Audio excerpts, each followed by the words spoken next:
प्रभु यीशु मसीह के जलाली सामर्थ्य नाम में आप सबों को जय मसीह की। जय मसीह की। प्रियो, आज के हम इस आराधना को परमेश्वर पिता, परमेश्वर पुत्र, परमेश्वर पवित्र आत्मा के नाम से हम आरंभ करते हैं। और जैसा कि हम जानते हैं कि हमारे उद्धारकर्ता यीशु नासरी आज से 2020 वर्ष पूर्व इस जगत में आए और अपने आप को उन्होंने पूर्ण रीति से तैयार कर लिया है कि उस मृत्यु को वो ग्रहण करे। बीते रविवार को हमने वचन में सुना कि किस तरह से वो एक विजयी, एक राजा के समान वो यरूशलेम में प्रवेश करते हैं। आइए प्रियो, हम दुआ के साथ आज की इस पवित्र आराधना को हम आरंभ करेंगे। हे सर्वशक्तिमान दयालु पिता प्रभु परमेश्वर, यीशु नासरी के जलाली सामर्थ्य नाम को लेकर खुदा आपके चरण तले आते हैं। और प्रभु परमेश्वर, जबकि आज एक विशेष दिन है और उस जगह प्रभु आपके विरोधी जितने लोग थे अपने शब्दों के जाल में आपको फंसाना चाहते थे और अधिकार के संबंध में प्रश्न पूछते हैं, और उस तरह के रूप में आपने उन बातों को बताया जिसके द्वारा उनका मुंह बंद हो गया।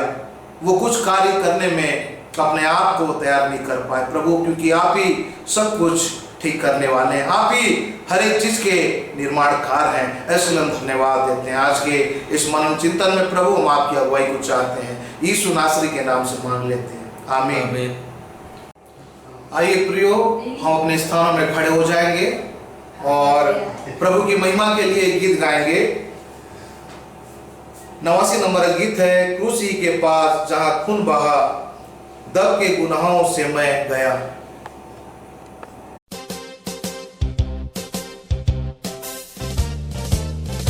क्रूसी के पास जहाँ खून बहा, दब के गुनाहों से मैं गया। खून से बहा ये दिल साफ हुआ, उसकी हो तारीफ, उसकी हो तारीफ, उसकी हो तारीफ। खून से बहा ये दिल साफ हुआ, उसकी हो तारीफ। दूर है गुनाह मेरे बिल यकीन, दिल में अब यीशु है तकनीशी। क्रूसी का गीत मुझको है शीरी, उसकी हो तारीफ, उसकी हो तारीफ, उसकी हो तारीफ। क्रूसी का गीत मुझको है शीरी, उसकी हो तारीफ। क्रूस का वो चश्मा है बेशबहा, खुश हूँ कि मैं उसके पास गया। खूब मुझको यीशु ने साफ किया, उसकी हो तारीफ, उसकी हो तारीफ, उसकी हो तारीफ। खूब मुझको यीशु ने साफ किया, उसकी हो तारीफ। आ देखे चश्मा है साफ शफाफ, आ ताकि हो तेरे गुनाह माफ। आ इसी वक्त अभी हो तू साफ, उसकी हो तारीफ, उसकी हो तारीफ, उसकी हो तारीफ। आ इसी वक्त अभी हो तू साफ, उसकी हो तारीफ।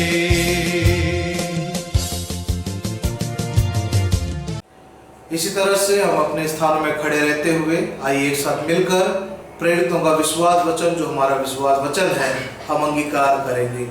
मैं विश्वास करता हूँ सर्वशक्तिमान परमेश्वर पिता पर, जो स्वर्ग और पृथ्वी का सृजनहार है, और उसके इकलौते पुत्र हमारे प्रभु यीशु मसीह पर, जो पवित्र आत्मा से देहधारी होकर मरियम नाम कुमारी से उत्पन्न हुआ, पैंतीस पिलातुस के राज में दुख उठाया, क्रूस पर चढ़ाया गया, मर गया और गाड़ा गया, तीसरे दिन मृतों में से जी उठा, स्वर्ग पर चढ़ गया और सर्वशक्तिमान ईश्वर पिता के दाहिने हाथ जा बैठा है, जहाँ से जीवितों और मृतों का न्याय करने फिर आवेगा।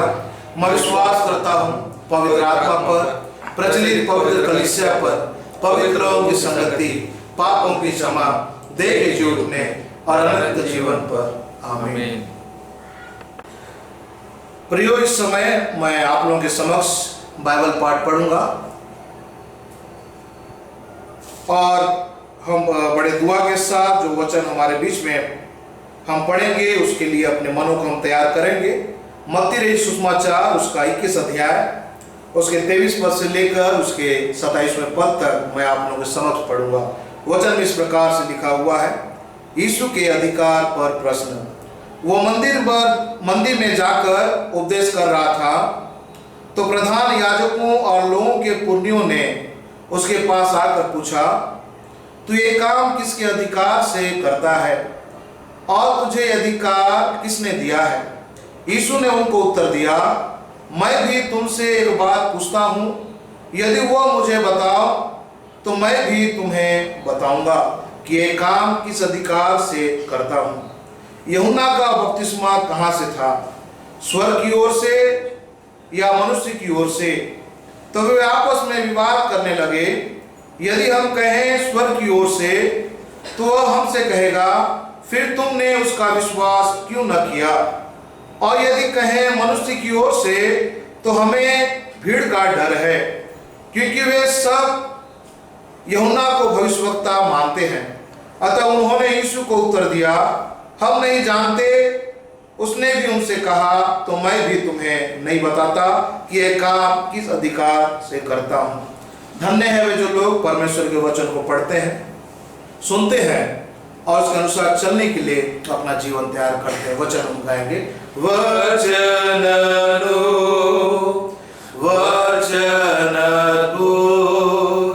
मंगल सुसमाचार,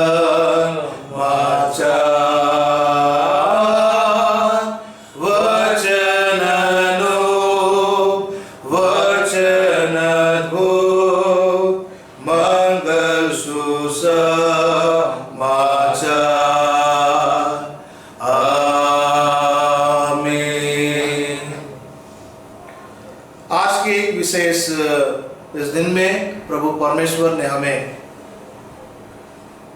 इस योग्य ठहराया कि हम घर में रहते हुए प्रभु परमेश्वर की आराधना करने पाए। और जो वचन हमारे बीच में पढ़ा गया प्रियो, कुछ देर 10-15 मिनट मैं आप लोगों के समक्ष इन बातों को रखना चाहता हूं। जैसा कि हम जानते हैं कि यीशु मसीह हमारे उद्धार करता है और परमेश्वर योजना के तहत यीशु मसीह संसार में हमारे पापों के निमित्त, हमारे अधर्म के निमित्त अपने आप को बलिदान करने के लिए आए थे। और उनका यरूशलेम में एक विजय प्रवेश हुआ और वो आत्मिक राजा के रूप में यरूशलेम में प्रवेश हुए और लोगों की भीड़ बड़े जोश के साथ उनको राजा स्वीकार किया। और जो भी भीड़ से ये पूछते थे ये कौन है, तो वो बड़े खुशी के साथ बोलते थे, ये गलील के नासरत का भविष्यवक्ता यीशु मसीह है। ये उद्धार करने वाला है, ये जीवन देने वाला है, जिसकी गवाही यूहन्ना 1 उसके 7वें पद में हमें मिलता है कि जंगल में एक पुकारने वाले का शब्द सुनाई दे रहा है। और ये शब्द क्या था कि प्रभु का मार्ग तैयार करो। ये किसी व्यक्ति का मार्ग नहीं है। और वहां पर ये बात को भी गवाही के रूप में बोल रहा है, टेढ़े मेढ़े सड़कों को क्या करो, सीधा करो। किसका है? ये प्रभु यीशु मसीह का मार्ग है। और उस मार्ग को और भी ज्यादा क्लियर करने के लिए, उसके बारे में और भी ज्यादा उसके महत्वता को, उसके अधिकार को, उसके ईश्वरत्व को और भी ज्यादा प्रकट करने के लिए उस जगह यूहन्ना कहते हैं 7 और 8 पद में कि वो मुझसे भी शक्तिमान है, मैं उसके जूते के बंद को खोलने के भी लायक नहीं हूं। वो जब मेरे बाद में आएगा, मैं तो केवल जल से बपतिस्मा देता हूं, लेकिन वो पवित्र आत्मा से बपतिस्मा देने वाले हैं। तो प्रियो, इस जगह हम अपने आप को, इस जगह इन वचनों के साथ जब लेके चलेंगे उस जगह यहूदी लोग कितने ज्यादा गरीब हैं, क्योंकि उनका हृदय कठोर हो गया है। और यीशु मसीह उनके बारे में इन बातों को कहे कि वो धर्मशास्त्र को पढ़ते हैं और उन वचनों में जीवन मिलता है, इन बातों को भी जानते हैं, लेकिन वही वचन उनके सामने प्रकट हो गया यीशु मसीह के रूप में, तो भी वो जीवन पाने के लिए उसके पास नहीं पहुंचते। कई बार हम भी अपने जीवन में इन बातों में, इन जाल में हम फंस जाते हैं, संसार की बातों में और संसार की अधिकार की बातों में, कि हम इनके अधीनस्थ में रहेंगे तो सब कुछ में हम सुरक्षित हैं। लेकिन इस जगह यहूदियों के द्वारा यीशु मसीह को अधिकार के संबंध में प्रश्न पूछा जा रहा है।